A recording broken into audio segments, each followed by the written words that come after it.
Rekha, is there any need to share something? No, sir. No. May I start?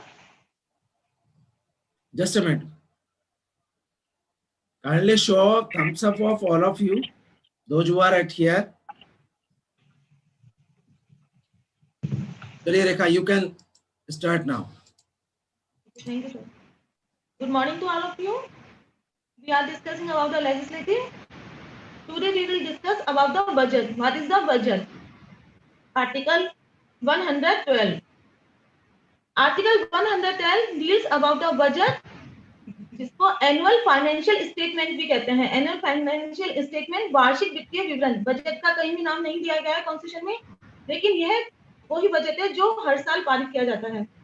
तो article 112 कहता है कि president, article 112 deals about the annual financial statement कि जो president है वो फाइनेंशियल ईयर, एवरी जो फाइनेंशियल ईयर है उसमें house of both the house of parliament के सामने एक estimate receipts and expenditure of the government of India का रखेगा.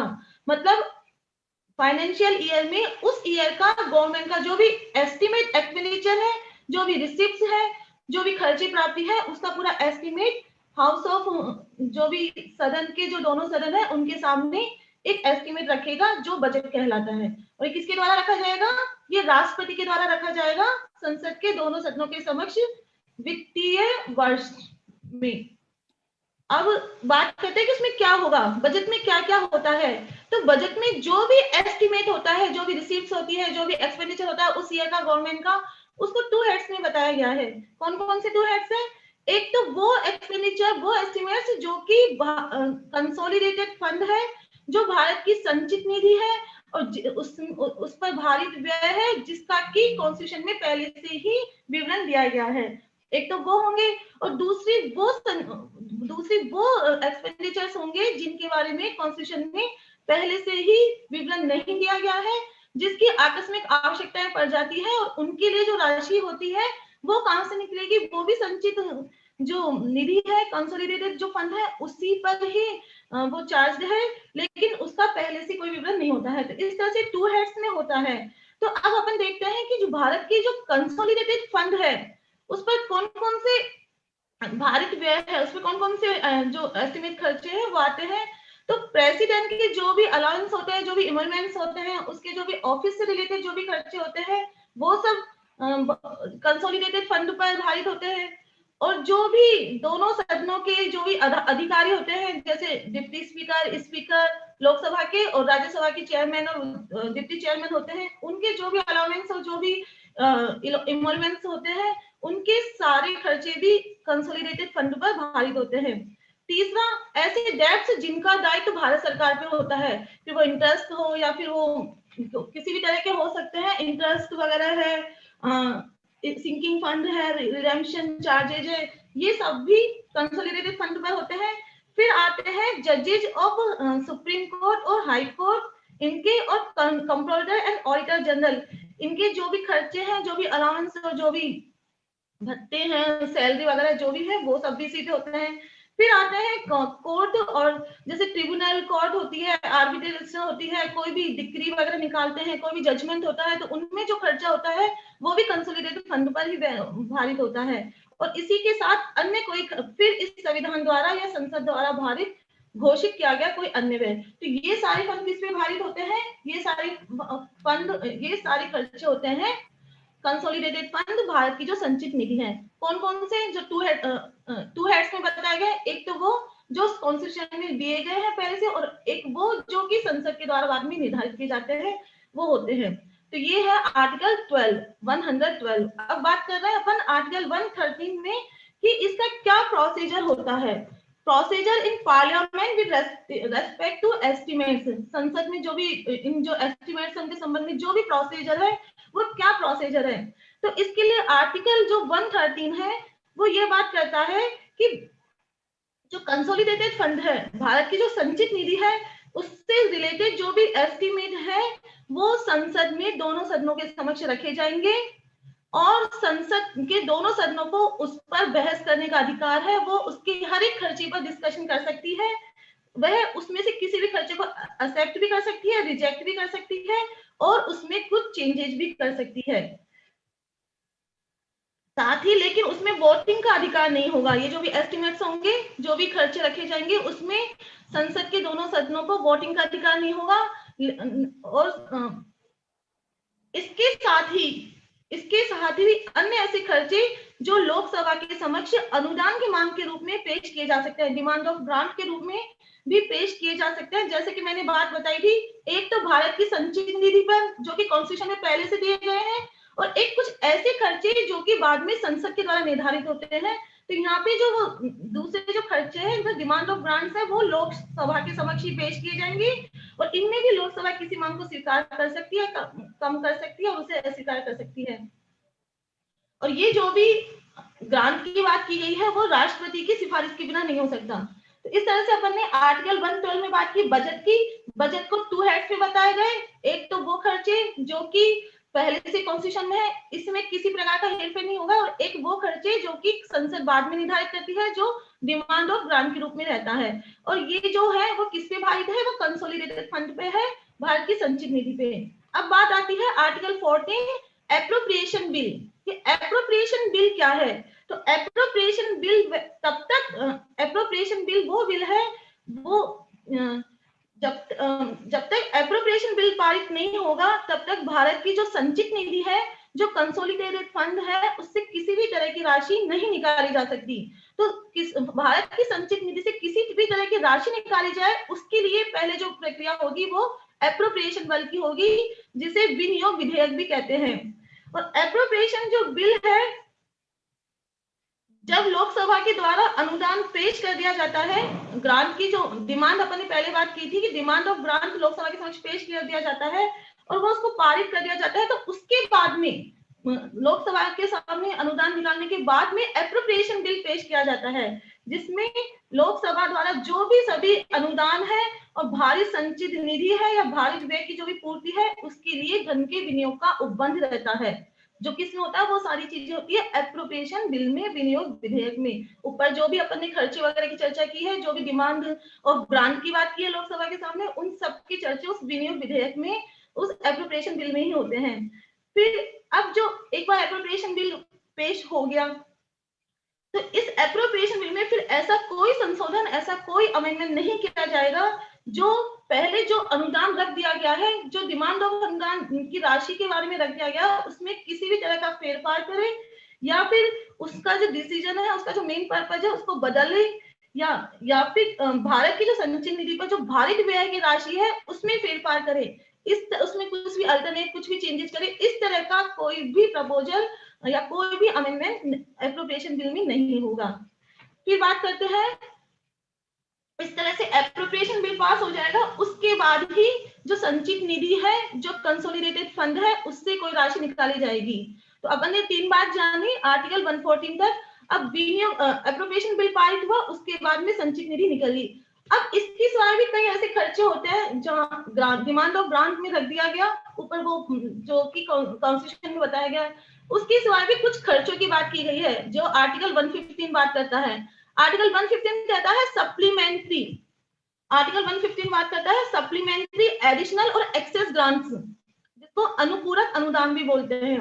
वो क्या बात करता है कि यदि विनियोग विधेयक द्वारा किसी विशेष सेवा पर चालू वर्ष के लिए व्यय किए जाने के लिए प्राधिकृत कोई राशि अपर्याप्त पाई जाती है, यदि मान लो विनियोग विधेयक रख दिया गया, एप्रोप्रिएशन बिल पास हो गया है, उसमें पर्टिकुलर किसी स्पेशल सर्विस के लिए कोई फंड निर्धारित किया गया है, वो उस वर्ष कम पड़ जाता है, वो सफिशिएंट नहीं रहता, तो उस सिचुएशन में क्या होगा, या वर्ष, या तो एक सिचुएशन ये होती है, या फिर जो वर्ष का बजट है उसमें पर्टिकुलर किसी स्पेशल सर्विस के लिए कोई उल्लेख ही नहीं किया गया है, उसकी कहीं चर्चा ही नहीं की गई और नई सेवा पर अचानक खर्चे की आवश्यकता हो गई, तो उस सिचुएशन में जो प्रेसिडेंट है वो एक सप्लीमेंट्री ग्रांट, एक अनुपूरक अनुदान संसद के समक्ष पेश करेगा, और अनुपूरक अनुदान और जो एप्रोप्रिएशन बिल है वो दोनों के लिए फिर वही सेम प्रक्रिया है जो पहले बात की गई। पहले तो बात आ गई थी डिमांड्स ऑफ ग्रांट्स की, जो कि लोकसभा के समक्ष एप्रोप्रिएशन बिल के पेश होने से पहले ही हो जाएगा। अब यहाँ पे एप्रोप्रिएशन बिल पेश हो गया, उसके बाद भी कुछ स्पेशल खर्चे की आवश्यकता हो गई, जिसके लिए या तो फंड कम पड़ गया या फिर जिसका बजट में कोई उल्लेख नहीं है, तो उसके लिए सप्लीमेंट्री ग्रांट की बात की गई है, जो कि राष्ट्रपति के द्वारा रखा जाएगा संसद के सामने। फिर इसके बाद में आर्टिकल 116 आता है, ये तो हो गया सप्लीमेंट्री एडिशन, सप्लीमेंट्री ग्रांट। फिर आर्टिकल 116 बात करता है boards on accounts, boards of credit and exceptional grants. Article 116 बात करता है जिसको लेखानुदान, प्रत्यानुदान और अपवादानुदान भी बोलते हैं। तो ये क्या होता है कि एप्रोप्रिएशन बिल पास हो गया, जैसा कि अपन को पता है, पहले से हम बात कर रहे हैं कि एप्रोप्रिएशन बिल पारित होने के बाद भारत की संचित निधि से कोई रकम निकाली जाती है, ये फिक्स हो गया, अपने बात की पहले। लेकिन कई बार ऐसा होता है कि एप्रोप्रिएशन बिल के पारित होने से पहले ही सरकार को रुपयों की आवश्यकता हो जाती है किसी खर्चे के लिए। तो उस सिचुएशन में क्या होता है, उस सिचुएशन में आर्टिकल 116A में बताया गया है कि ऐसी सिचुएशन में जो लोकसभा है वो वोट ऑन अकाउंट, जिसको लेखानुदान भी बोलते हैं, पारित करके सरकार के लिए एक अग्रिम राशि मंजूर कर सकती है, जिसके बारे में हो सकता है कि बजट में विवरण देना सरकार के लिए संभव नहीं हो। तो यहाँ पे बात आ गई वोट ऑन अकाउंट की, 116 बात कर रहा है। फिर बात आती है कि पर्टिकुलर किसी स्पेशल सेवा में, किसी बड़ा लक्ष्य, किसी बड़ी सेवा के लिए, जहाँ की आर्टिकल 46 वगैरह बात करता है, जिसके लिए ऐसी सिचुएशन में भी एक बड़ी डिमांड की आवश्यकता है, बड़े खर्चे की बात आ गई, जिसका भी बजट में कोई प्रावधान नहीं दिया गया है, तो उसके लिए बोर्ड्स ऑफ क्रेडिट, जो कि प्रत्यानुदान कहा जाता है, वो पारित किया जा सकता है। और इसी तरीके से फिर अपवादानुदान, एक्सेप्शनल ग्रांट्स, जो कि आर्टिकल 160 में जिसके में बताया गया है कि किसी पर्टिकुलर विशेष प्रयोजन के लिए, एक्सेप्शनल ग्रांट भी पास की जा सकती है, जो कि वित्तीय वर्ष की चालू सेवा का कोई भाग नहीं होता, अचानक किसी स्पेशल प्रयोजन के लिए जिसकी जरूरत पड़ती है। तो इस तरह से अपन ने जो डिमांड ऑफ ग्रांट पढ़ी, उसके साथ सप्लीमेंट्री ग्रांट हो गया, उसके साथ ना बोर्ड्स ऑन अकाउंट हो गया, बोर्ड्स ऑफ क्रेडिट हो गया, और एक्सेप्शनल ग्रांट्स हो गया। अब बात आती है आर्टिकल 117 की। आर्टिकल 117 बात करता है फाइनेंशियल बिल की। अपन पहले भी शॉर्ट में पढ़ चुके हैं, सर ने बताया था, अपन थोड़ा सा शॉर्ट में लेते हैं कि फाइनेंशियल बिल आर्टिकल 117 जो बात करता है वो क्या है। तो सर ने धन विधेयक, जो मनी बिल थी, उसको डिफाइन किया था। तो जो फाइनेंशियल बिल है वो मनी बिल तो है ही, मतलब मनी बिल में जो इंक्लूड हो रहा है वो फाइनेंशियल बिल में भी इंक्लूड हो रहे हैं, लेकिन उसके साथ ही कुछ दूसरे सब्जेक्ट भी फाइनेंशियल बिल में इंक्लूड होते हैं। तो ये बात करता है आर्टिकल 117। अब मनी बिल और जो ये फाइनेंशियल बिल है, उसमें डिफरेंस क्या है? दोनों में ये डिफरेंस है कि जो पहले अपन दोनों में सिमिलरिटी क्या है, दोनों में सिमिलरिटी ये है कि मनी बिल और फाइनेंशियल बिल दोनों ही प्रेसिडेंट की रिकमेंडेशन पर और लोकसभा में पेश किए जाएंगे। दोनों एक सिमिलरिटी तो ये हुई। अब इन दोनों में डिफरेंस क्या है? इन दोनों में डिफरेंस ये है कि जहां मनी बिल की बात करते हैं वहां राज्यसभा के पास कोई अथॉरिटी नहीं होती, लेकिन जो मनी बिल, जो फाइनेंशियल बिल है, वित्त विधेयक है, उसकी यहाँ सिचुएशन ऑर्डिनरी बिल, सामान्य बिल की जैसी होती है। जैसा कि अपन ने पहले बात की थी कि यदि राज्यसभा जहां उसको रिजेक्ट भी कर सकती है और एक्सेप्ट भी कर सकती है। दूसरा क्या होता है, दूसरा डिफरेंस ये है कि यदि राज्यसभा और लोकसभा में किसी तरह की कोई कंट्रोवर्सी होती है, कोई गतिरोध उत्पन्न होता है, तो वहां राष्ट्रपति जॉइंट सिटिंग की बात करता है, जॉइंट सिटिंग बुला सकता है। तो यहाँ जो फाइनेंशियल बिल है वो भी जॉइंट सिटिंग की बात करता है। और फिर वो जो प्रेसिडेंट है, जैसा कि ऑर्डिनरी बिल में था कि जो फाइनेंशियल बिल है, वित्त विधेयक है, उसको पुनर्विचार के लिए, रिकंसिडरेशन के लिए काउंसिल ऑफ मिनिस्टर को भेज सकता है। तो इस तरीके से ये होता है फाइनेंशियल मामला। अब यहाँ पे अपन बात करते हैं जनरल प्रोसीजर। जनरली जो जनरल प्रक्रिया होती है, ये एक जो भी अपन ने यहाँ पे वित्त संबंधी जो भी मामले पढ़े हैं, जो भी फाइनेंस, मनी, जो टैक्स वगैरह, इनके बारे में जो भी मामले हैं, इन सब में जो कंप्लीट जो कंट्रोल होता है वो किसका होता है? पार्लियामेंट का होता है। जो भी वित्तीय मामले में संसद का नियंत्रण होता है, और जो बजट है वो भी संसद के द्वारा ही पारित किया जाता है।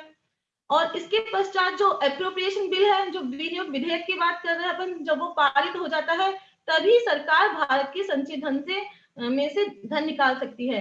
और यहाँ संसद को ही कर लगाने की शक्ति होगी, टैक्स वगैरह अपन जिसकी बात करते हैं। लेकिन इस मामले में क्या होता है कि इन सब पे कंट्रोल करने के लिए कुछ समितियां बनाई गई है, जिनको बोलते हैं संसदीय समितियां। मामला सारा संसद के पास होता है, संसद भी बजट पारित करता है, संसद ही विनियोग विधेयक करता है, संसद ही कर लगा सकता है। लेकिन इन सब मामलों में जो भी अपन ने बात करी अभी, फाइनेंस से रिलेटेड, मनी से रिलेटेड जो भी है, उन सब में 2 समितियां बनाई गई है। और वो समितियां हैं लोक सेवा समिति और आकलन समिति। लोक सेवा समिति में तो 15 मेंबर्स होते हैं और कोई भी मिनिस्टर इसका मेंबर नहीं होता। जो लोक सेवा समिति है उसका कोई मेंबर मिनिस्टर नहीं होता है। और उसका काम क्या होता है?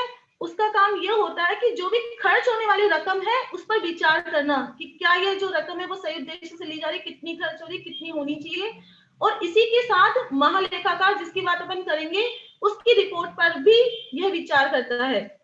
जो कि लोक सेवा समिति के जो सदस्य होते हैं, जो महालेखाकार है, जो कि कंट्रोलर और ऑडिटर जनरल है, उनकी जो रिपोर्ट है उस पर भी विचार करता है और उसकी रिपोर्ट को फिर वो संसद को देता है। इससे क्या होता है, संसद यदि ये जो समिति अपना काम सही तरह से करती है तो मंत्रियों के द्वारा जो भी रेगुलेशंस होती है, जो भी अनियमितताएं होती है, उनका पता चलता है। एक तो ये काम हो गया लोक सेवा समिति का, जिसमें 15 मेंबर्स होते हैं और मिनिस्टर इसका मेंबर नहीं होता। इसी के साथ एक समिति है आकलन समिति, जिसमें संसद के 30 सदस्य होते हैं। आकलन समिति में संसद के 30 सदस्य होते हैं। और जो भी एक कस्टम चली आ रही है, अकॉर्डिंग टू दैट, जो विपक्ष दल का सदस्य होता है वो ही उसका अध्यक्ष होता है। ये अपन आकलन समिति की बात कर रहे हैं, जहाँ 30 सदस्य होते हैं। किसके होते हैं? वो संसद के होते हैं। और इसका जो विपक्ष दल का सदस्य ही इसका अध्यक्ष होगा। इसके बारे में सिर्फ एक सर्कमस्टेंस, इसके बारे में सिर्फ एक क्या कस्टम है, उसको ही फॉलो किया जा रहा है। और ये जो समिति है वह लोकसभा में प्रस्तुत किए जाने वाले आकलन पर विचार करती है और सुझाव देती है कि खर्चे में कमी कैसे की जाए और लोकसभा में बजट में होने वाली रकम को कैसे रखा जाए, उसका प्रारूप भी बनाती है। तो ये जो आकलन समिति है, जो भी ग्रांट, अगर अपन ने बात करी थी कि डिमांड ऑफ ग्रांट और जो भी ये सप्लीमेंट्री वगैरह है, तो ये सब जो बातें रखी जाती है तो उन सब पर ये आकलन करती है समिति और सुझाव भी देती है कि यहाँ इस तरह से खर्चे में कमी की जा सकती है और इस तरह से बजट में ये रकम रखी जा सकती है, और जो प्रारूप है वो भी बताती है। इस तरह से जो लोक सेवा समिति और आकलन समिति, इनका बहुत ही इंपॉर्टेंट रोल है। इसके अब इन दोनों समितियों के एक लाभ ये भी होते हैं कि एक तो इसमें संसद में बहस की आवश्यकता नहीं रहती, और दूसरा कई अननेसेसरी जो विधेयक होते हैं उन पर भी खर्च होने से बच जाता है। अब अपन बात करते हैं आर्टिकल 118 रूल्स ऑफ प्रोसीजर, जो कि साधारण प्रक्रिया है, उसका नियम क्या है। तो इसमें जो पार्लियामेंट का जो हाउस है, राज्यसभा का सभापति, संसद का जो प्रत्येक, इसमें क्या होता है कि संसद के जो दोनों सदन है, लोकसभा और राज्यसभा, वो अपने प्रत्येक कार्य के लिए रूल्स और रेगुलेशन सेल्फ बनाती है। ये साधारण प्रक्रिया के नियम है। आर्टिकल 118 कहता है कि जो भी कार्य संचालन वो करती है उनके रूल्स एंड रेगुलेशन स्वयं बनाती है, और बाई चांस यदि उनके द्वारा, संसद के द्वारा नहीं बनाए जाते तो डोमिनियन भारत के टाइम पर जो लेजिस्लेशन था, उस समय जो रूल्स और रेगुलेशंस थे वो फॉलो किए जाएंगे, जिसमें राज्यसभा का सभापति या लोकसभा का जो अध्यक्ष है उसमें कुछ उपांतरण वगैरह अनुकूलन के अधीन रह के उसमें कुछ कर सकते थे। फिर अपन बात करते हैं आर्टिकल, ये तो हो गया कि संसद अपने रूल्स एंड रेगुलेशन सेल्फ बनाएंगे। फिर आर्टिकल 119 बात करता है कि संसद में जो भी regulations by law of procedure in parliament in relation to financial business, संसद में जितने भी वित्तीय कार्य होंगे उनसे संबंधित जो भी प्रक्रिया होगी उसका नियमन किसके द्वारा होगा, उसका नियमन जो संसद के द्वारा जो विधि बनाई जाएगी, जो पर्टिकुलर लॉ बनाया जाएगा उसके द्वारा होगा, ये करता है आर्टिकल 119। अब बात आती है आर्टिकल 120 की। आर्टिकल 120 बात करता है कि आर्टिकल 120 बात करता है language to be use in parliament. Parliament में कौन सी लैंग्वेज यूज ली जाएगी, इसके बारे में आर्टिकल 120 में बताया गया है कि पार्लियामेंट की जो लैंग्वेज होगी या तो हिंदी होगी या इंग्लिश होगी। लेकिन यदि जो राज्यसभा है उसका जो सभापति है, जो वाइस है, उसका जो चेयरमैन है, और लोकसभा का जो स्पीकर है, वो चाहे तो किसी भी सदस्य को उक्त भाषाओं के अतिरिक्त यदि वह उसमें अपने आप को अभिव्यक्त नहीं कर पा रहा है, अपनी बात नहीं रख पा रहा है, तो उसकी स्वयं की जो मदर टंग है, जो मातृभाषा है, उसमें भी अपनी बात रखने की अनुज्ञा दे सकता है। अब अपन बात करते हैं, इसमें एक प्रोविजन भी दिया गया है, उसमें यह भी बताया गया है, इसमें बताया गया है कि यह जो कॉन्स्टिट्यूशन जब at the commencement of constitution से 15 इयर्स तक, तो 15 इयर्स तक तो इंग्लिश और हिंदी का जो प्रोविजन रखा जाएगा। उसके बाद यह माना जाएगा कि जो यह इंग्लिश है, जो अंग्रेजी है, वो लुप्त हो गया है। इस तरह से इसमें प्रोविजन दिया गया है। अब अपन बात करते हैं आर्टिकल 121 जो बात करता है restriction on discussion in parliament. जो restriction on discussion in parliament की जो भी पार्लियामेंट है, संसद है, उसमें जो भी सुप्रीम कोर्ट या जो हाई कोर्ट, उसमें जो जज वगैरह होते हैं, अपनी ड्यूटी को निभाने में, अपनी कर्तव्य का पालन करने में उनका क्या कंडक्ट रहता है, क्या आचरण रहता है, उससे रिलेटेड कोई भी चर्चा संसद में नहीं की जाएगी। इसमें रेस्ट्रिक्शन है संसद पे, restriction on discussion in parliament, कि वह उच्चतम न्यायालय या उच्च न्यायालय कि किसी भी न्यायाधीश के अपने कर्तव्य के पालन में किए गए किसी भी आचरण पर कोई डिस्कशन नहीं कर सकता। लेकिन यदि उच्चतम न्यायालय या उच्च न्यायालय के किसी न्यायाधीश को हटाने की बात है, या हटाने का कोई संकल्प लाया गया है, तो उससे रिलेटेड मामलों पर यहाँ चर्चा की जा सकती है। अब आते हैं अपन आर्टिकल 122। सेम आर्टिकल 122 भी इसी तरह से बात करता है कि courts not inquire into proceedings of parliament. जिस तरह से संसद है, उसको यह अधिकार नहीं है कि वह कोर्ट में होने वाली किसी भी तरह के न्यायाधीश के किसी आचरण पर कोई डिस्कशन करे। उसी तरीके से जो न्यायालय है, उसमें संसद में यदि कोई कार्यवाही की जाती है, कोई प्रोसीडिंग्स होती है, उसमें किसी तरह की इरेगुलरिटीज, किसी तरह की अनियमितता को लेकर उसकी किसी विधि मान्यता की यह लीगल है या नहीं है, किसी तरह की कोई आपत्ति कोर्ट में नहीं बताई जा सकती। उधर संसद में तो उच्चतम न्यायालय, उच्च न्यायालय में जो भी न्यायाधीश काम कर रहे हैं, उनकी किसी कंडक्ट पे डिस्कशन नहीं किया जा सकता। और इसी तरह कोर्ट्स में संसद में होने वाली किसी प्रक्रिया पर कि वो प्रक्रिया सही है, नहीं है, लीगल है, इलीगल है, इस तरह से कोई डिस्कशन नहीं किया जा सकता। संसद का कोई भी पदाधिकारी या सदस्य जिसमें संविधान के अधीन संसद की प्रक्रिया या कार्य संचालन का विनियमन करने की व्यवस्था करने की शक्ति निहित है, उन शक्तियों के प्रयोग के विषय में किसी भी न्यायालय की अधिकारिता के वह अधीन नहीं होगा, वह इंडिपेंडेंट है इस जगह पे। तो ये हो गया आर्टिकल 122।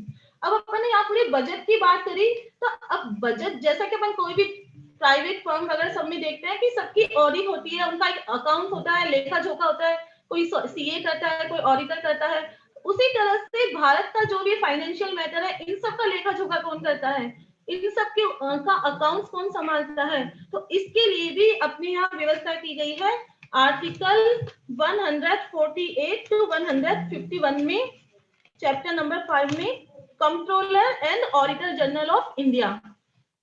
तो आर्टिकल 148 कहता है कि भारत का एक कंट्रोलर एंड ऑडिटर जनरल होगा। भारत का मतलब एक नियंत्रक महालेखा परीक्षक होगा, जो किसके द्वारा नियुक्त किया जाएगा, जो प्रेसिडेंट के द्वारा नियुक्त किया जाएगा। और उसे अपना पद ग्रहण करने से पहले, अपना ऑफिस ज्वाइन करने से पहले प्रेसिडेंट के समक्ष या उसके द्वारा इस निमित्त किसी भी कोई व्यक्ति नियुक्त किया गया है, उसके समक्ष अपनी शपथ लेनी होगी। क्या बात करता है आर्टिकल 148। अब शपथ लेने के साथ उसके लिए जो भी प्रपत्र होगा, जो भी एक प्रक्रिया होगी, वो किसके अनुरूप होगी, वो होगी संविधान में पर्टिकुलर इसके लिए एक प्रपत्र होगा जिसके अनुसार ही उसको शपथ लेनी होगी। तो भारत का एक कंट्रोलर होगा, एक ऑडिटर जनरल होगा, और वो किसके द्वारा होगा, वो प्रेसिडेंट के द्वारा नियुक्त होगा। और उसको शपथ लेनी होगी अपने ऑफिस को ज्वाइन करने से पहले, वो प्रेसिडेंट के समक्ष या फिर उसके द्वारा नियुक्त किसी व्यक्ति के समक्ष, और किस रूप में, जैसा कि संविधान में इसके बारे में प्रपत्र दिया गया है। अब बात आती है कि क्या इसकी सेवा की शर्तें और वेतन में फिर यहाँ आता है कि सेवा, इसका वेतन और भत्ते क्या होंगे। तो इसकी वेतन और भत्ते कौन निर्धारित करेगा, वो पार्लियामेंट करेगी। ऑडिटर जनरल का और जो कंट्रोलर है उसके जो भी वेतन भत्ते होंगे वो संसद निर्धारित करेगी। यदि संसद ने और भारत के उच्चतम और भारत के जो महालेखा परीक्षक है, जो कंट्रोलर और ऑडिटर जनरल है, उसको जो अपना उच्चतम न्यायालय है, जो सुप्रीम कोर्ट है, उसके जो जज है, उसके बराबर उसका वेतन होगा। ऐसा 1971 के अधिनियम में संशोधन के उपरांत उपबंध किया गया है। और उसके वेतन और भत्ते भी भारत की जो संचित निधि है, जो कंसोलिडेटेड फंड है, उस पर भारित होंगे। और उसके सेवा काल में भी किसी तरह का कोई परिवर्तन नहीं किया जाएगा, ऐसा कोई परिवर्तन जो कि उसके लिए हितकारी नहीं है, जो उसके प्रति अहितकारी है। अब ये तो उसके सेवा काल की बात हो गई। अब यदि उसको पद से हटाया जाए तो उसके लिए क्या व्यवस्था है, वह केवल उसी रीति से और उन्हीं कारणों से हटाया जाएगा जिस रीति और जिन कारणों से सुप्रीम कोर्ट का जज, उच्चतम न्यायालय का न्यायाधीश हटाया जा सकता है, और अदरवाइज वो अपने सेवा काल में रहते हुए नहीं हटाया जाएगा। और अपने पद से हटने के पश्चात वह भारत सरकार अथवा किसी भी राज्य सरकार के अधीन कोई पद धारण करने का पात्र भी नहीं होगा। तो ये बात आ रही है भारत के नियंत्रक महालेखा परीक्षक की। अब आर्टिकल 149 बात करता है कि नियंत्रक महालेखा परीक्षक के कर्तव्य क्या होंगे, उसकी शक्तियां क्या होंगी। तो जो महाकंट्रोलर है, जो ऑडिटर जनरल है, वह उन सभी कर्तव्यों का और उन सभी शक्तियों का प्रयोग करेगा जो संसद विधि के द्वारा या उसके अधीन विहित करती है, जो संसद निर्मित विधि के द्वारा या उसके अधीन विहित किए जाए। और जब तक यदि संसद ऐसी कोई विधि पारित नहीं करती, तब वो ऐसे कर्तव्य और ऐसी शक्तियों का पालन करेगा, जब वह ऐसे कर्तव्यों का पालन और ऐसी शक्तियों का प्रयोग करेगा जो कि कॉन्स्टिट्यूशन के लागू होने से पूर्व महालेखा परीक्षकों को प्राप्त थी। तो यहाँ फिर इसके कौन कौन से कर्तव्य आते हैं। एक तो वह अकाउंटेंट के रूप में काम करेगा। अकाउंटेंट के रूप में वह भारत की जो भी संचित निधि है, जो भी कंसोलिडेटेड फंड है, उससे निकाली जाने वाली सभी रकमों पर नियंत्रण रखेगा। दूसरा, ऑडिटर के रूप में वह संघ और राज्य के जो भी स्टेट एंड यूनियन है, उनके सभी खर्चों की ऑडिट करेगा, उन सभी खर्चों की लेखा संपरीक्षा करेगा। तो वह संघ और राज्यों के लेखाओं को ऐसे प्रारूप में रखेगा जो राष्ट्रपति भारत के नियंत्रक महालेखा परीक्षक की राय के पश्चात विहित करे। फिर उसका जो प्रारूप होगा वो राष्ट्रपति के द्वारा, जो राष्ट्रपति जो महाकंट्रोलर और ऑडिटर जनरल है, उसकी राय के पश्चात विहित करेगा। ऐसे प्रारूप में वो उन सबकी जानकारी रखेगा।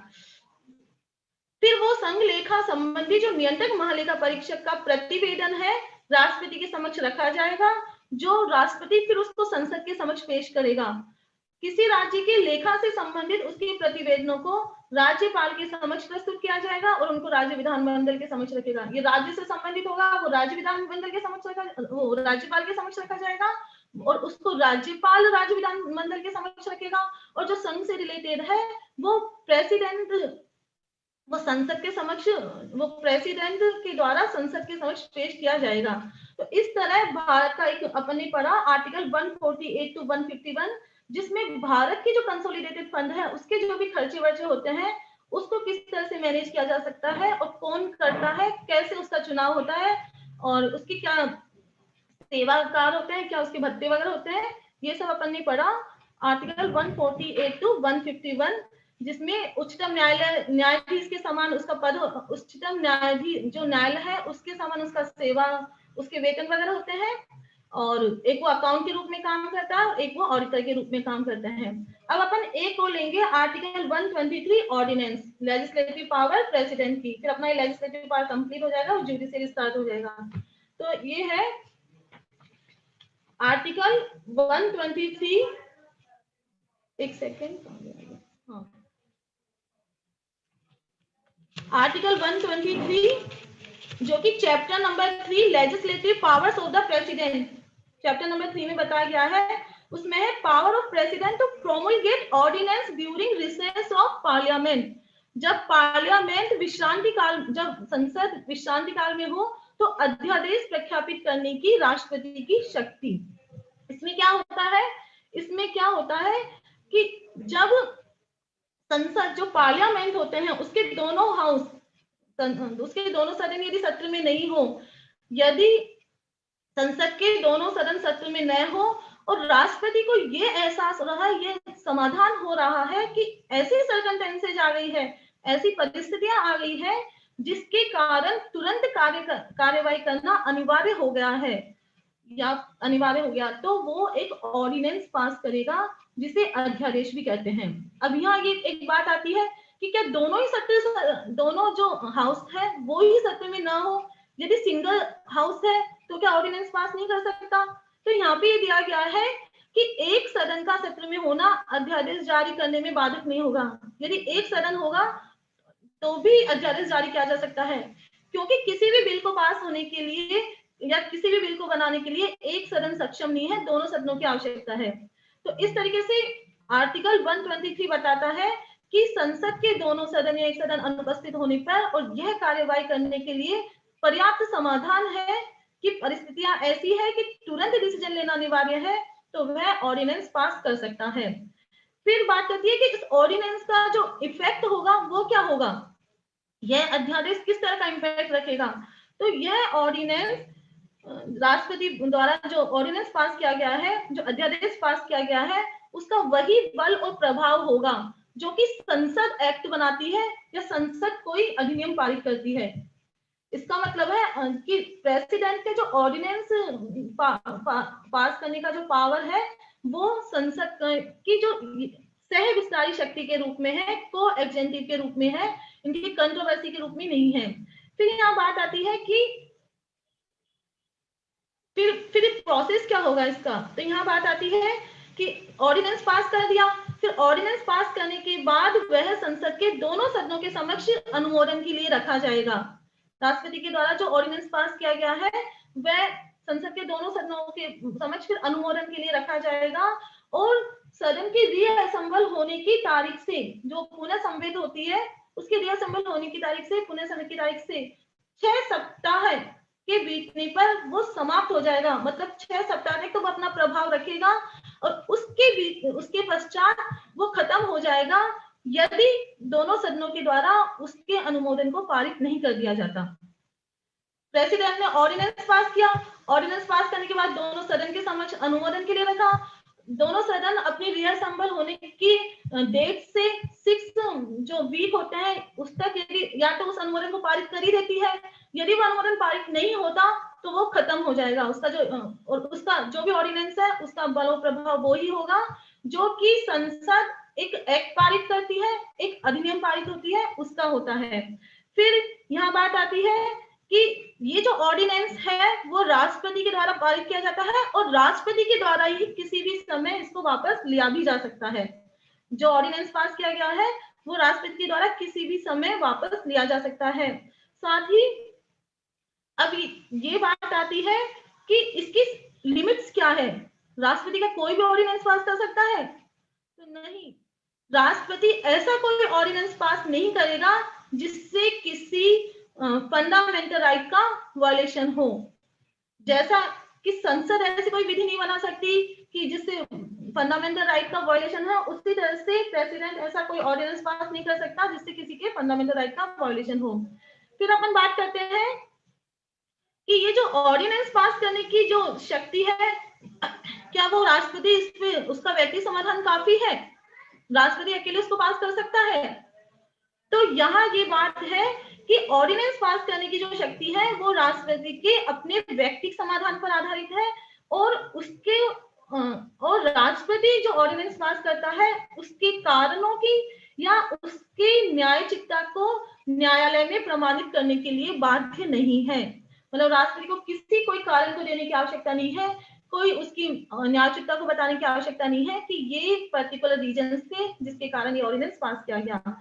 देन अध्यादेश न्यायालय ऑर्डिनेंस जारी किए गए किसी भी कानून की जांच नहीं कर सकता है, और ऑर्डिनेंस जारी करने के लिए परिस्थितियां मौजूद है या नहीं है, यह जो निर्णय है वो राष्ट्रपति का अपना निर्णय है। और ऑर्डिनेंस की जो वैधता है उसको किसी भी आधार पर चुनौती नहीं दी जा सकती कि उसका प्रयोग मेलाफाइट में किया गया है, और ऑर्डिनेंस जारी करने के जो उद्देश्य है उसके लिए संसद के सत्र का स्थगन भी यदि कर दिया जाए तो वह अवैध नहीं होगा। ये एक केस में बताया गया है, इमरी Veerabhadra all India reporter 1950 Madras 247। हालांकि उसके बाद में कई चर्चा है इस बारे में, और उससे रिलेटेड और भी केसेज है।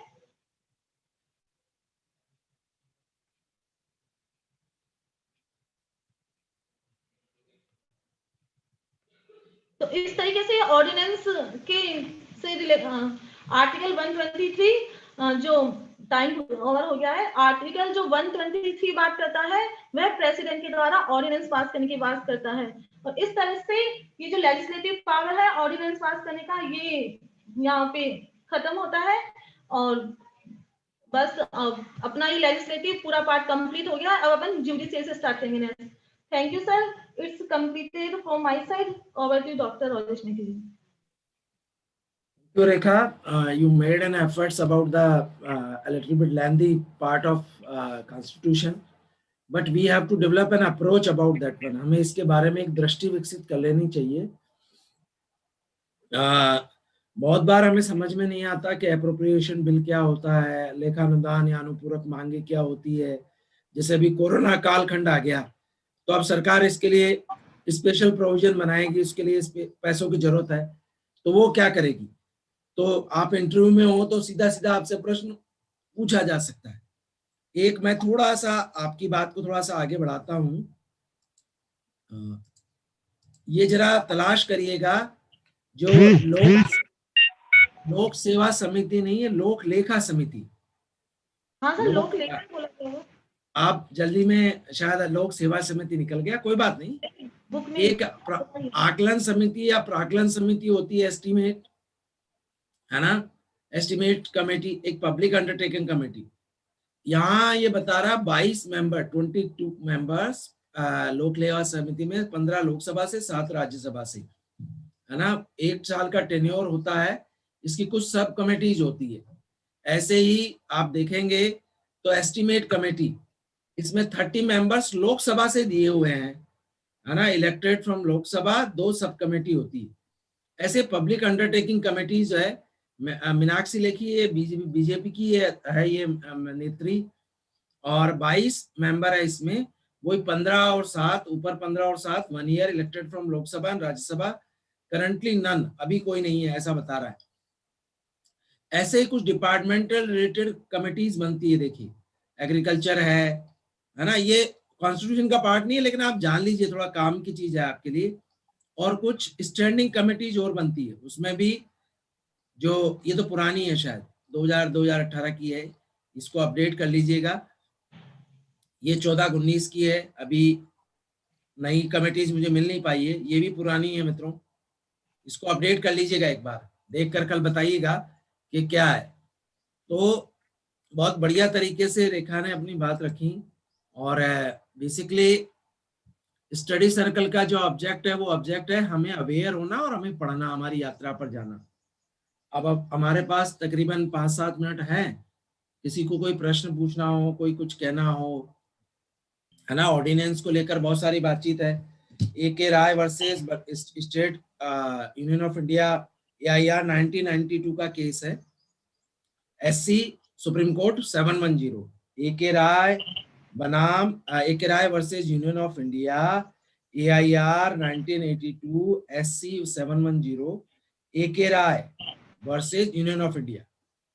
ये कहते हैं इसमें, the supreme court has held that, सुन लीजिए आप, the ordinance issued by president would be subject to the test of vagueness, arbitrariness, reasonableness and public interest, and that it was passed only when legislature were not in session। ये कहता है कि मामले में उच्चतम न्यायालय द्वारा अभिनिर्धारित किया गया कि राष्ट्रपति द्वारा जारी अध्यादेश को अस्पष्टता, मनमाना प्रयोग, युक्तियुक्त और जनहित के आधार पर चुनौती दी जा सकती है तथा इसे तभी से जारी किया जाना चाहिए जबकि विधायिका सत्र में ना हो।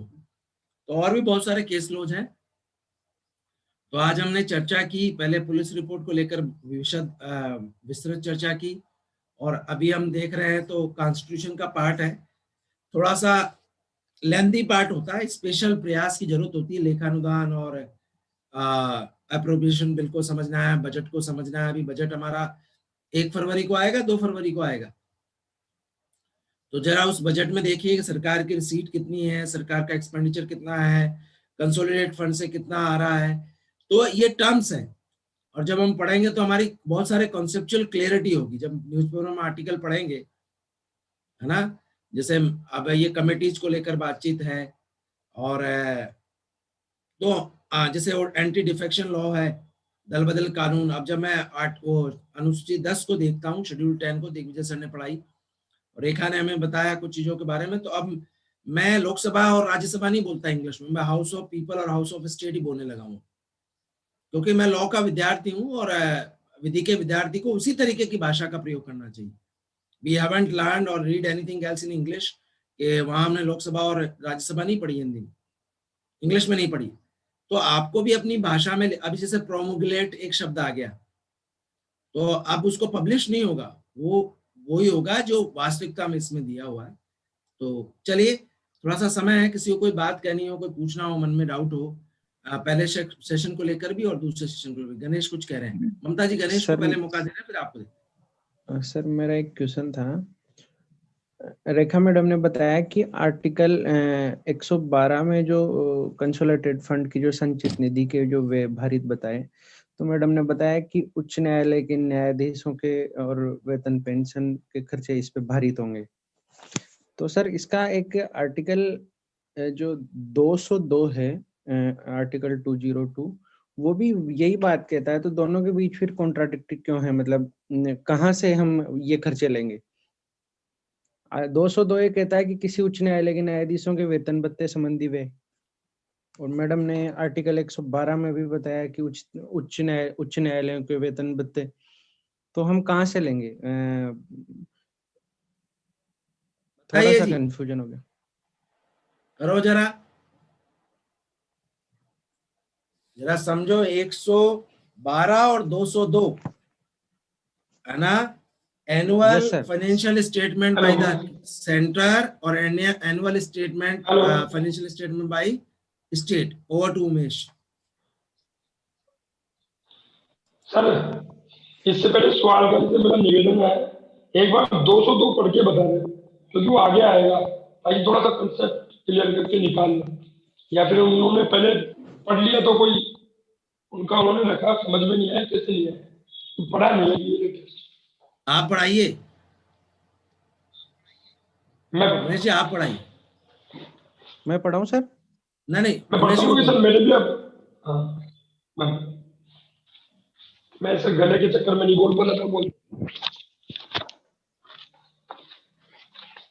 कभी कभी तो बोल लिया करो। ये है 202 वार्षिक वित्तीय विवरण। राज्यपाल प्रत्येक वित्तीय वर्ष के संबंध में राज्य के विधान मंडल के सदन और सदनों के समक्ष उस राज्य की उस वर्ष के लिए प्राप्ति और व्यय का विवरण रखवाए, जिसे इस भाग में वार्षिक वित्तीय विवरण कहा गया है। वार्षिक वित्तीय विवरण के दिए हुए व्यय के प्राक्कलनों में, अब ये सेम वो की वो बात है जो राष्ट्रपति के लिए शक्ति है वह या राज्यपाल के लिए, जो अभी 112 में जो बताया ये राष्ट्रपति जी सुनिए, वही दो है संविधान में राज्य की संचित निधि पर भारित व्यय के रूप में व्यय की पूर्ति के लिए अपेक्षित राशियां सेम टू सेम है सर। अब आया है पूरा, तो वो संचित निधि है, इसमें कंफ्यूजन वाली बात तो लगी नहीं, संचित निधि से ही होगी। कंफ्यूजन कहाँ लगा सवाल का जी? सर मेरा कंफ्यूजन मैं आपको स्पेसिफिकली बताऊं, आर्टिकल 202 सब क्लोज 3 उसके डी में मेरा कंफ्यूजन है। 202 सब क्लोज 3 उसका डी ये कहता है कि किसी उच्च न्यायालय के न्यायाधीशों वेतन भत्तों संबंधी व्यय। मैडम ने 112 में बताया 112 के किसमें, एक सेकंड, 112 3 और 3 के डी के 3 में बताया मैडम ने कि किसी उच्च न्यायालय के न्यायाधीशों के वेतन भत्ते खर्चे वहां भारित होंगे। तो हम किस निधि से लेंगे, केंद्र की निधि से लेंगे या राज्य की निधि से लेंगे, ये डिस्प्यूट है मेरे मन में। डिस्प्यूट ये है, मतलब मुझे कंफ्यूजन यहाँ हो रहा है। आप समझ रहे हैं मेरी बात को? ये मैं बताऊं थोड़ा गणेश? हाँ बोले बोले बोले बोले। दोनों डी में अंतर है, वहां सुप्रीम कोर्ट है, यहाँ हाई कोर्ट है।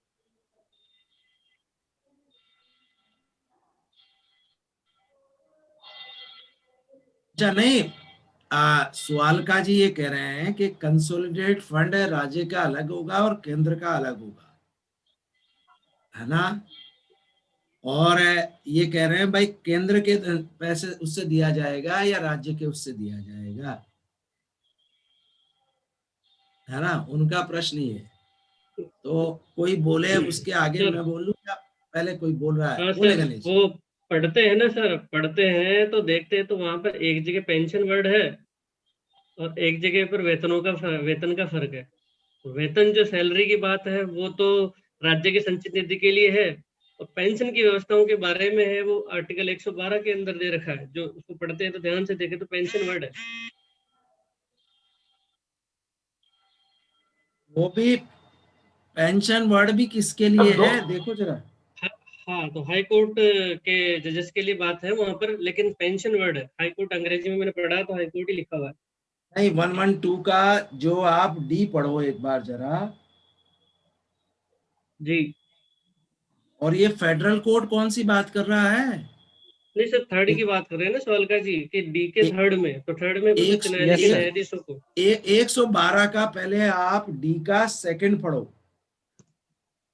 नहीं सर, मैं थर्ड का कंफ्यूजन कह रहा हूँ, मैं डी का अरे सर मैं आ रहे second आ रहे का- आ रहे आ रहे आ रहे आ रहे जल्दी कंक्लूजन मत पूछो, कुछ चीजें और समझ लो।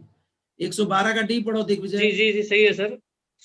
हाँ, डी पहला कह रहा है कि सुप्रीम कोर्ट के न्यायाधीशों को या उनके संसदन संबंध में संदेही वेतन भत्ते और पेंशन। ठीक। हाँ नेक्स्ट बात करता है फेडरल न्यायालय के न्यायाधीशों या उनके संबंध में संदेही पेंशन। थर्ड वन, उच्च न्यायालय के न्यायाधीशों या उनके संबंध में दी जाने वाली पेंशन जो भारत के राज्य क्षेत्र के अंतर्गत किसी क्षेत्र के संबंध में अधिकारिता का प्रयोग करता है। तो यहाँ वे पेंशन की बात है।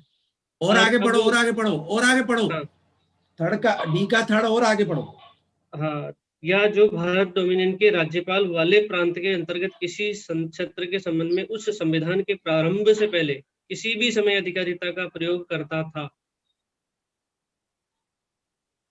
अब जरा क्लियर कर लो इसको।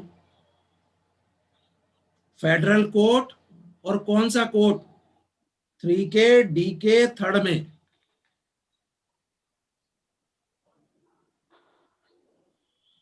थ्री के डी के थर्ड में सर कौन ये से वे कोर्ट हाई की कोर्ट बात जो डोमिनियन के टाइम का हाई कोर्ट थे।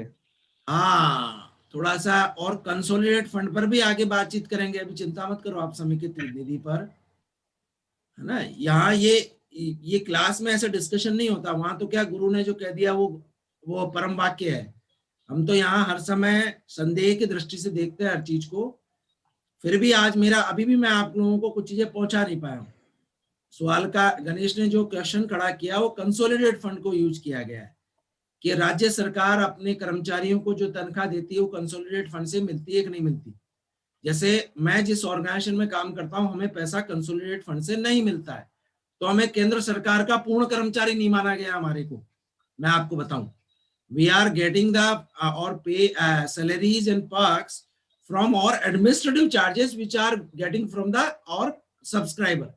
जो हमारे अंशदाता हैं, जो हमारे यहाँ पेंशन के लिए पैसा जमा कराते हैं, वो वहां से हम उनसे पैसा लेते हैं। तो हमारे यहाँ बहुत सारे लिटिगेशंस, बहुत सारी बातचीत होगी कि you are not taking the amount from the consolidate fund of centre, so you are not employ of fully employ of, आप एक ऑर्गेनाइजेशन के एम्प्लॉय।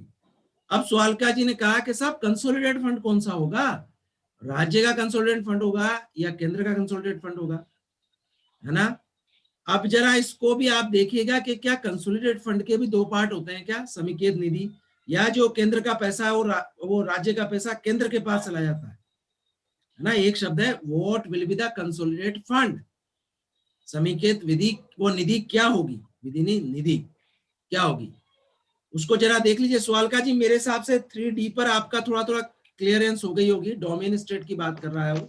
जी सर, जी सर, जी सर। लेकिन आपका क्वेश्चन मैं अभी भी जिंदा रखता हूँ। हेलो हाँ सर उमेश, वो सर मैं इसलिए कंफ्यूज हो गया कि हेलो मैडम ने केवल हाई कोर्ट कहा ना उस टाइम, तो मैं कंफ्यूज हो गया थोड़ा सा। मैं तब से कोई इसको बात ढूंढ नहीं। रहा हूँ, बाकी पे ध्यान ही नहीं गया मेरा। नहीं कोई बात नहीं, एक सेकंड उमेश एक सेकंड में बोल, है ना। एक अच्छे जूरिस वो टीचर को और एक अच्छे थोड़ा सा जैसे वहां जाते हैं ना लबासना में, Lal Bahadur Shastri institute of public administration, या क्या नाम है उसका, जहाँ आईएएस की ट्रेनिंग होती है, वहां 2 दिन आपको 2 वीक पेशेंस पे सिखाते हैं थोड़ा सामने, और देखना आईएएस क्या करता है, सामने वाले को बोलने का मौका देता है, वो फिर कम बोलता है। तो अब उमेश बोलो। हेलो हाँ बोलो। सर, वैसे सर स्वालका जी को बहुत धन्यवाद, बहुत ही गहराई वाला प्रश्न लेके आए हैं, और उतना ही आंसर इसमें छिपा हुआ था, हमने पढ़ा। एक्चुअली 202 आगे आता, अब इन्होंने इतनी पढ़ाई की है तो उसके लिए तो पहले धन्यवाद। तो फैकल्टी के लिए सर ये चेक है कि और छोर से सब पढ़ के फिर बाद में आए तो ज्यादा अच्छा है, और कि स्टडी सर्किल में सब प्रतिभावान व्यक्ति है। अब सर ये आंसर जो आपने दिया उसका एक और ऐड करना चाहूंगा, मैं इसको पढ़ा तब थोड़ा क्लियर हुआ मेरे। यहाँ पर सर जो डी का थर्ड दोबारा पढ़े उसमें लिखा है सर, उस उच्च न्यायालय के न्यायाधीशों को, ये जो उच्च शब्द है ना सर, इस पे यदि हम गौर करें तो ये जोड़ता है, शायद जैसे मान लो जहां पर भारत डोमिनियन के राज्यपाल वाले प्रांत जैसे दिल्ली में है और वो प्रशासक की भूमिका में, या फिर ये जो केंद्र शासित प्रदेश है वहां पर जो उच्च न्यायालय है उनको जो सेंटर की संचित निधि है उनमें से दिया जाना चाहिए, क्योंकि इससे समझ में ये आ रहा है सीधा उच्च न्यायालय जैसे राजस्थान का है तो वहां वो राजचर्च वाली बात ही नहीं है। अब अलग केंद्र शासित प्रदेश के जो उच्च न्यायालय जैसे चंडीगढ़ और हरियाणा वाला है, हरियाणा पंजाब वाला, तो उस जगह के जो उच्च न्यायाधीश है उसकी केवल पेंशन की बात कर रहा है। डिग्री जी ने जो कहा तो ये जो निकालेंगे तो ये निचोड़ निकलना चाहिए, और भी डिस्कस कर सकते हैं इसमें। और वर्मा सर मेरी बात से सहमत होंगे, उमेश तो सदा ही डिसेक्शन कर देता है पूरा का पूरा। हाँ बहुत बढ़िया तरीके से बात आ गई। गणेश जी शायद क्लियर हो गई कि, लेकिन अभी भी मैं एक प्रश्न छोड़ देता हूँ। आज जरा कंसोलिडेट फंड को ढूंढिए, है ना। राजकुमार जी आज आप डाल दीजिए, आज वो वीर विक्रम नहीं आ पाया, थोड़ा व्यस्त था वो। तो कंसोलिडेट फंड पर भी थोड़ी चर्चा करिए अपने व्हाट्सएप ग्रुप में। देखिए क्या है कि आपको जब एग्जाम को गेट थ्रू करना है या आपको कोर्ट में खड़ा होना है तो you should have a knowledge about that one. जैसे कमेटियों को लेकर आज ढूंढिए, पब्लिक अकाउंट कमेटी है, एस्टीमेट कमेटी है, और वो क्या कौन सी है तीसरी कमेटी, ये public PUC public undertaking committee है, पब्लिक अंडरटेकिंग इंस्टीट्यूशंस कमेटी है, उसको देखिए। मीनाक्षी लेखी उसकी चेयरमैन थी पिछले संसद में, इस बार नहीं है वो, तो इस बार कौन है, तो आपका कॉन्फिडेंस बढ़ जाएगा। When anyone is asking about anything else you are easily face to them, है ना। 18 हो गए उमेश, ठीक बात है आपकी। तो चलिए बढ़िया चर्चा रही आज। पहले बार मुझे वो फाइनल रिपोर्ट या चालान या चार्जशीट को लेकर बहुत सारी बातें मालूम चली। पढ़ तो लेते हैं लेकिन यहाँ डिस्कशन का फायदा ये है कि हम जो 15 मिनट डिस्कशन करते हैं उसमें लाइए उलझाट वाले क्वेश्चन लाइए, कुछ वैसे ही क्वेश्चन बना के पटक दीजिए आप, और फिर पूछिए जरा एक दूसरे से। हाँ ममता जी कुछ कह रही थी, मैंने रोक दिया था आपको, आप बोल दीजिए जल्दी से। सर मुझे ये नहीं पता फेडरल न्यायालय क्या होते हैं। हाँ अब FIR लॉन्च कराएंगे और ढूंढ के लाएंगे। नहीं आज आप गूगल पे ढूंढ पाती है ना कुछ चीजें। तो ये डोमिनियन एक शब्द और यूज किया, ये नहीं पूछा आपने, भारत डोमिनियन के राज्यपाल। हाँ सर ये मुझे कल ही मालूम चला है। कॉलोनी डोमिनियन और क्या था ये, protective state and democracy Republic. तो ये कल ही मुझे एक है हमारे रिलेटिव्स, उन्होंने मुझे कल ही ये समझाया था। तो मुझे अच्छे से समझ में आया, नहीं तो मुझे पहले मालूम नहीं था सर, कल से पहले, तो कल ही तो मालूम भारत चला डोमिनियन सर। को ढूंढिए जरा, वो कहीं खो गया क्या? 1947 से पहले था क्या? हाँ 1935 सर। के एक्ट में आया था क्या? ओके। फिर 10 साल हाँ यहाँ चलता रहा और फिर उसके बाद गायब हो गया।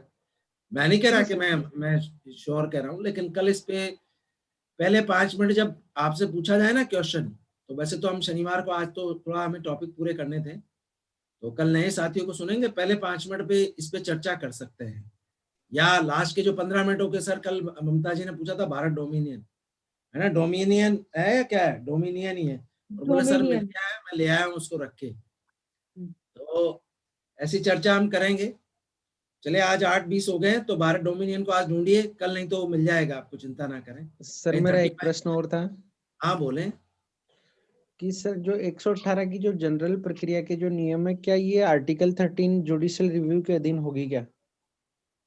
बहुत कठिन प्रश्न पूछ लिया आपने, और इसका आंसर यही है, ऊपर ही आगे दिया हुआ है। ये रेखा ने बहुत बढ़िया तरीके से समझा है। 121, 122 उसी में कहीं है, देखो जरा, देखिए कल चर्चा करते हैं। 121 रुपया देके तो क्या है कि वो कोर्ट वाले मुक्त हो जाते हैं। नहीं, 121 में थोड़ी होते हैं। हाँ, है ना। और 122 में पार्लियामेंट वाले मजे करते हैं। तो आंसर शायद यही है। मेरी बात से सहमत हो तो अंगूठा अंगूठा लगा दो, नहीं तो मेरे को बताओ साहब। हाँ, दिग्विजय कुछ कह रहा है, फोटो ही बंद कर ली दिग्विजय ने। नहीं सर, मैं ये तो नहीं सर सर, सही है, यही बात है। हाँ गणेश जी, सर अब आप आज ये क्वेश्चन डाल देना कि the procedure of parliament as stated in article 118, जैसा 118 में बताया गया है, क्या वह जुडिशियल रिव्यू के अंतर्गत आता है क्या? हाँ या ना, है ना। करते हैं अपन चर्चा। आपको भी लग रहा होगा ये क्वेश्चन को छोड़ देते हैं। देखो, गुरु का काम क्या होता है, या जो भी मेंटर होता है, या जो भी कोच होता है, वो सब चीजें नहीं देता है ना। उमेश ने बात कही, मैं उससे इतर रखता हूँ। मैंने आज तक ऐसे ही किया है। मैं कुछ चीजों को खोल देता हूँ और कुछ चीजों को बंद रखता हूँ, और फिर कहता हूँ स्टूडेंट को जा अपने रास्ते पे तलाश। 17 सालों में मैंने ऐसा ही किया, और अच्छे छात्र तैयार हुए, ऐसी बात नहीं। तकरीबन जयपुर में 20-22 जगह वो पढ़ा रहे हैं, मेरे से ज्यादा, मेरे से 5 गुना पैसा कमाते हैं वो। और ऐसा नहीं, मैंने उनको सदा ये कहा, उनको उस समय तो झंझाट होती थी कि ये क्या यार, आते हुए भी टाल जाते हैं, कंफ्यूज कर देते हैं। लेकिन इसको ढूंढिए आप। वैसे आंसर यही है, और ज्यादा प्रॉब्लम हो तो अपन चर्चा और कर लेंगे, लेकिन आज समय हो गया है। तो हाँ, उमेश को जाना है, इसका प्लेन बाहर खड़ा है ना, वो पायलट ने उसको चालू कर दिया है। तो चलिए कल मिलते हैं सुबह में, जुडिशियल रिव्यू पर भी थोड़ी सी बातचीत कर लेंगे इस बात को लेकर। आपका दिन शुभ हो। आनंदमय चर्चा के लिए परमेश्वर को धन्यवाद, क्योंकि उसी की कृपा से हम आ पाते हैं, नहीं तो किसी को जुकाम हो जाती है, किसी को खांसी हो जाती है, किसी का स्वास्थ्य नासाज रहता है। तो कल सुबह मिलते हैं 5:55 पे। आज देरी से आया, उसके लिए मैं माफी चाहता हूँ।